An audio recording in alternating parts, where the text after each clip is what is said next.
साल 2009। भारत के लाखों घरों में चूल्हा जलाने का एक ही सहारा था, एलपीजी सिलेंडर।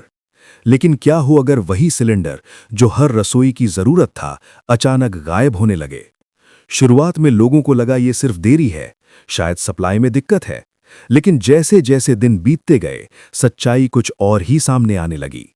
जिन घरों में हर महीने समय पर गैस पहुंचती थी, वहां अब हफ्तों तक इंतजार करना पड़ रहा था। महिलाएं हाली सिलेंडर लेकर एजेंसी के चक्कर काट रही थीं और जवाब मिलता था, स्टॉक खत्म है। लेकिन क्या सच में स्टॉक खत्म था? उसी समय कुछ रिपोर्ट सामने आने लगीं, जिनमें खुलासा हुआ कि देश की बड़ी ऑयल मार्केटिंग कंपनीज के वितरण सिस्टम में कुछ गड़बड़ चल रही है।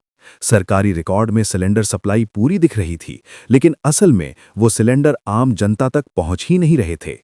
तो सवाल उठा, वो सिलेंडर जा कहां रहे थे? धीरे धीरे परतें खुलने लगीं।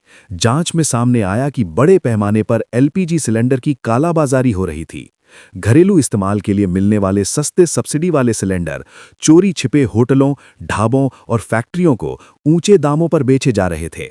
यानी जो सिलेंडर एक गरीब परिवार के चूल्हे के लिए था, वही सिलेंडर किसी होटल की रसोई में जल रहा था। इस पूरे खेल में सिर्फ छोटे एजेंट ही नहीं, बल्कि सप्लाई चेन के कई स्तरों पर लोग शामिल थे। डिलीवरी रिकॉर्ड में हेरफेर किया जा रहा था, फर्जी कनेक्शन बनाए जा रहे थे और एक ही सिलेंडर को कई बार डिलीवर दिखाया जा रहा था। आम आदमी को लगता था कि उसकी बुकिंग लंबित है, लेकिन सिस्टम के अंदर वो सिलेंडर पहले ही पहुंच चुका दिखाया जा चुका था। और सबसे खतरनाक बात यह थी कि ये सब चुपचाप बिना शोर के हो रहा था। कोई बड़ा हंगामा नहीं, कोई तत्काल कार्रवाई नहीं, बस धीरे धीरे एक पूरी व्यवस्था अंदर से खोखली होती जा रही थी। इसका असर सिर्फ रसोई तक सीमित नहीं था। जब सप्लाई चेन कमजोर होती है, तो पूरा देश प्रभावित होता है। महंगाई बढ़ने लगती है, ब्लैक मार्केट और मजबूत हो जाता है, और सबसे ज्यादा असर पड़ता है उन लोगों पर जिनके पास कोई दूसरा विकल्प नहीं होता। कुछ जगहों पर तो हालात इतने खराब हो गए कि लोगों ने लकड़ी और कोयले पर खाना बनाना शुरू कर दिया, जैसे देश कई साल पीछे चला गया हो। लेकिन असली सवाल आज भी वही है।